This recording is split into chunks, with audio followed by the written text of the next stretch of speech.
Hello, চলো আজকে তোমাদের সাথে এই পেইন্টিংটার টিউটোরিয়াল শেয়ার করব। এটা আমার একটা অর্ডারের কাজ ছিল। তো আমি প্রথমে এটা স্কেচ করে নিয়েছি।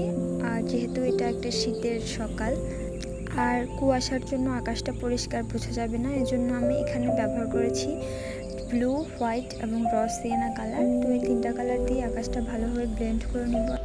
আর তারপর দূরের যে গাছগুলো আছে এগুলো কিন্তু কুয়াশার জন্য ভালোভাবে বোঝা যাবে না, এই জন্য এগুলো একদম হালকা কালার দিয়ে আঁকতে হবে। তো আমি এখানে ব্যবহার করছি স্যাপ গ্রিন, ব্ল্যাক এবং হোয়াইট কালার। আর তারপর এখানে সরিষা ক্ষেত আঁকবো। সরিষা ক্ষেত আঁকার জন্য এখানে ব্যবহার করেছি মিডিয়াম ইয়েলো, হোয়াইট। আর তারপর এখানে আমি আঁকবো হচ্ছে ধানের ক্ষেত।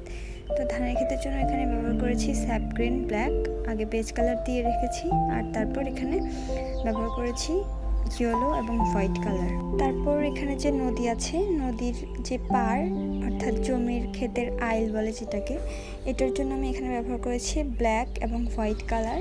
আর এখন নদী আঁকবো। নদীটার পানি যেহেতু ঘোলা, তো হালকা ঘোলা পানি বোঝার জন্য আমি এখানে ব্যবহার করেছি ব্লু এবং হোয়াইট কালার।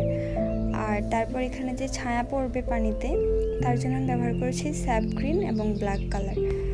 তো আগে বেজ কালার হিসেবে এটার শেপ দিয়ে নিয়েছি যেখানে পানির ছায়া পড়বে। আর এরপর আস্তে আস্তে ডিটেলস অ্যাড করছি।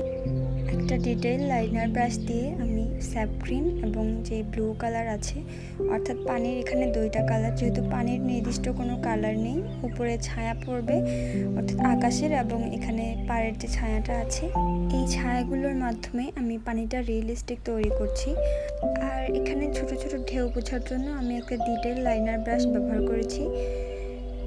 তো এরপর আমি নৌকার কাছে চলে যাচ্ছি। নৌকাতে প্রথমে আমি বেজ কালার হিসেবে একটা ডার্ক কালার দিয়েছি, শুধু ব্ল্যাক কালার। এরপর এটা ডিটেলসের জন্য আমি ব্যবহার করেছি ব্ল্যাক এবং হোয়াইট কালার। শুধুমাত্র ব্ল্যাক এবং হোয়াইট কালার দিয়ে কিন্তু আমি নৌকাটা এঁকেছি সম্পূর্ণ। এখানে আমি গ্রে কালার তৈরি করেছি ব্ল্যাক এবং হোয়াইট দিয়ে। হোয়াইটের পরিমাণটা বেশি ছিল আর ব্ল্যাকের পরিমাণটা কম ছিল।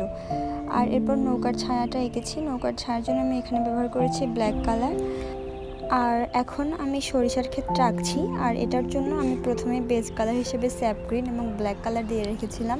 সরিষা পাতার জন্য আমি ব্যবহার করেছি স্যাপ গ্রিন আর ইয়েলো কালার। সরিষা ফুলের জন্য আমি বেজ কালার হিসেবে লেমন ইয়েলো আর হোয়াইট কালার দিয়ে রেখেছিলাম।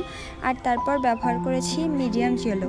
তো এখানে আমি সম্পূর্ণ একটা পুরাতন ব্রাশ দিয়ে ফুল এবং পাতাগুলো এঁকেছি।